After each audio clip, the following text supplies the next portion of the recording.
would you say the metrics of a well-run sport program are, Jodi? Well, I think that when you're a parent watching a sport program, if you see signs of caring and you see signs of preparedness, that someone has actually thought about what they're going to do with your kids before they show up, then those are pretty good hallmarks of a strong program. I don't know, are you looking for metrics like measurables that like systems use, or? You get to decide what you tell me. Okay. Yeah. Wow. I love what you just said, right? And so when you wear the lens of a parent, I hope a lot of parents consume these videos, but don't edit yourself. Yeah. People hate it when they're talked down to. Yeah. Right. Yeah. I've been given Okay. that feedback. Yeah. Yeah. Okay. So metrics. Can you Yeah. repeat the question? Metrics. Yeah. What are some of the metrics of a well-run sport program? I think probably the most important points to see in a well-run sport program are that it's safe. So can the club provide you with the information that it has about how it responds to emergencies and how the environment is made safe? And then is there a plan in place for what the goals of the program are? And is that plan communicated to all of the people who are involved in the program, so the parents, the athletes, the coaches, by the director of that program?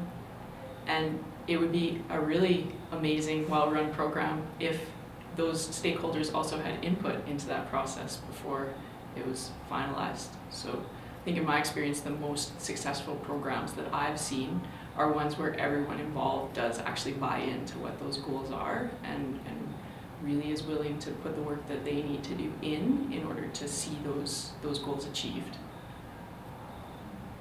Okay, can we explore that a tiny bit? So can you give a bit of an example of that stakeholder buy-in and that collaborative and collective process? Because in my experience, that's been challenging for some high performance people to do.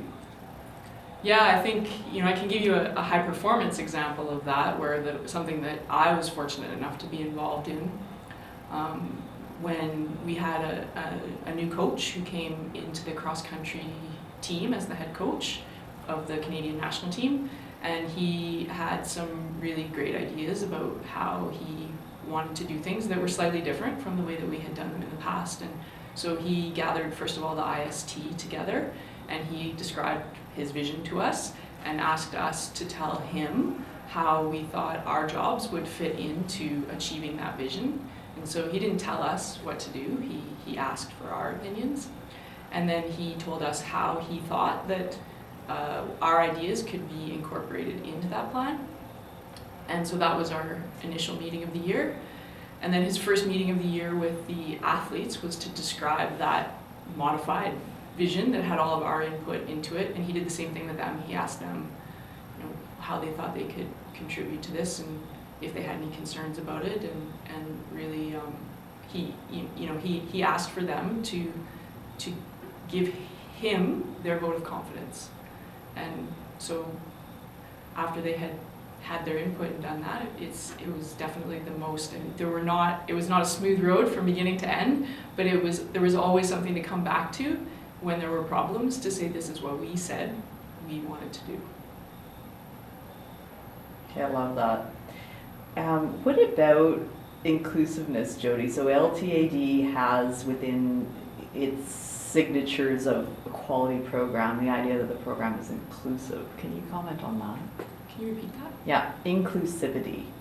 And I would like your unique perspective on the value of an inclusive program and maybe help a parent understand why that's valuable, particularly when they simply want their child to get the best out of the program. Right. Well, I think the definition of an inclusive program can be quite broad. So lots of times when we think about an inclusive program, we think about including people with visible disabilities in the program. And if you really examine most programs, there's such a broad range of kids involved that there's a certain amount of inclusion that goes on no matter how homogeneous the group appears to be. So really, I think an inclusive program is just a well-run program in lots of ways, and you respond to the diversity in the group that shows up to participate. And so if you think of it that way, I think that it can change your perspective on its value, because your kid is always included in that model. And I think the other reason why it's important for us to do it is because that's life. So if we value sport because it's something that teaches our kids life lessons, then that's a great life lesson to learn. Okay, so you're just nailing this. I love this. So that's my editorializing on these are quality answers. All right, and not that they know that, right? I'm just gonna pretend that it's always just my voice. Yeah, but it is, right? Like you're not gonna be able to use because I'm like blinking and talking. No, but I felt that when I was really in it, I was knowing that it's my voice. It's not my